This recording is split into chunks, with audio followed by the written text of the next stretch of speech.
नमस्कार दोस्तों, आज हम जानेंगे भारत के एक खूबसूरत राज्य अरुणाचल प्रदेश के बारे में, जिसे उगते सूरज की भूमि भी कहा जाता है।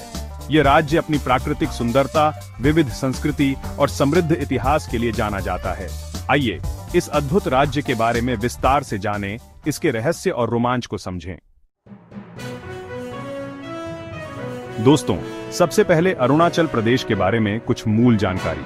यह भारत का एक उत्तर पूर्वी राज्य है, जिसकी स्थापना 20 फरवरी 1987 को हुई थी। इसकी राजधानी ईटानगर है और यहाँ की राजकीय भाषा अंग्रेजी है। यहाँ के राजकीय प्रतीकों में शामिल हैं मिथुन, जो राजकीय पशु है, हॉर्नबिल, जो राजकीय पक्षी है, हुलांग, जो राजकीय वृक्ष है, और ब्लू वंदा, जो राजकीय फूल है। अरुणाचल प्रदेश हिमालय की गोद में बसा एक पहाड़ी राज्य है।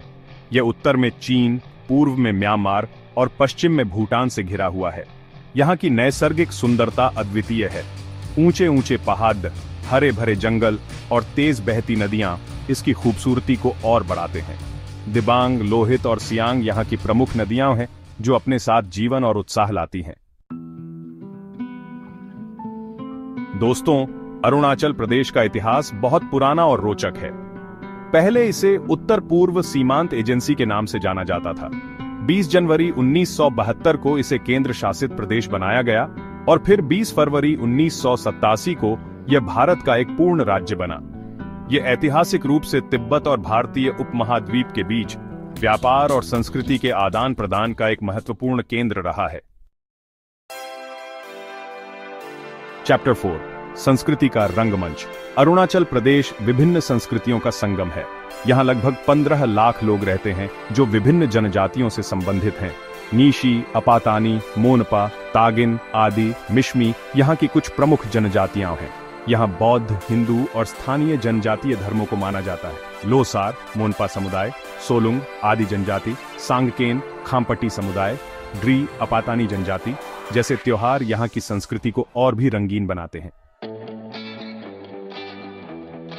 चैप्टर 5, पर्यटन का स्वर्ग। अगर आप प्रकृति प्रेमी हैं, तो अरुणाचल प्रदेश आपके लिए किसी स्वर्ग से कम नहीं है। यहाँ घूमने के लिए बहुत कुछ है। तवांग मठ, जो भारत का सबसे बड़ा और दुनिया का दूसरा सबसे बड़ा बौद्ध मठ है, यहाँ का एक प्रमुख आकर्षण है। इसके अलावा बोमडिला, जिरो घाटी, नामदाफा राष्ट्रीय उद्यान और सेला दर्रा भी पर्यटकों को अपनी ओर आकर्षित करते हैं। चैप्टर 6, अर्थव्यवस्था की धड़कन। अरुणाचल प्रदेश की अर्थव्यवस्था मुख्य रूप से कृषि और वन उत्पादों पर निर्भर है। चावल, मक्का, बाजरा, गन्ना, अदरक, संतरा और सेब यहाँ की प्रमुख फसलें हैं। पर्यटन, हस्तशिल्प, हाइड्रो पावर प्रोजेक्ट और बांस उद्योग भी यहाँ की अर्थव्यवस्था में महत्वपूर्ण योगदान देते हैं। यहाँ कई हाइड्रो इलेक्ट्रिक प्रोजेक्ट हैं, जिस कारण इसे भारत का भविष्य का पावर हाउस भी कहा जाता है। अरुणाचल प्रदेश में शिक्षा को बढ़ावा देने के लिए कई प्रयास किए जा रहे हैं।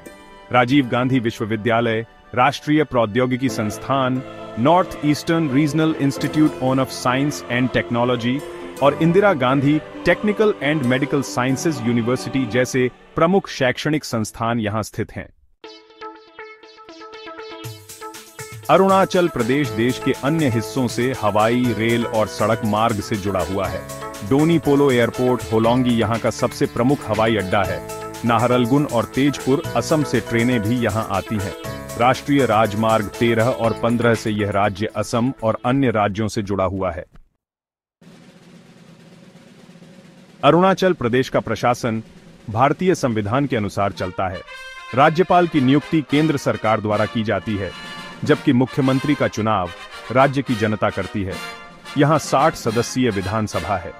इसके अलावा अरुणाचल प्रदेश से 2 सदस्य लोकसभा और 1 सदस्य राज्यसभा के लिए चुने जाते हैं। दोस्तों, अंत में आइए जानते हैं अरुणाचल प्रदेश से जुड़े कुछ रोचक तथ्य।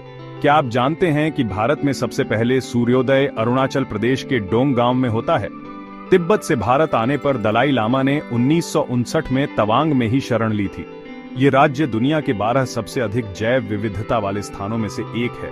यहाँ 400 से अधिक जनजातीय उपसमूह रहते हैं। चीन भारत सीमा विवाद के कारण यहाँ सुरक्षा की दृष्टि से भारतीय सेना की महत्वपूर्ण उपस्थिति रहती है। तो दोस्तों, ये था अरुणाचल प्रदेश का एक छोटा सा परिचय। मुझे उम्मीद है कि आपको यह जानकारी पसंद आई होगी।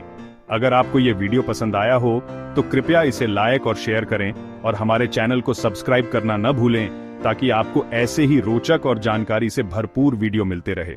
धन्यवाद।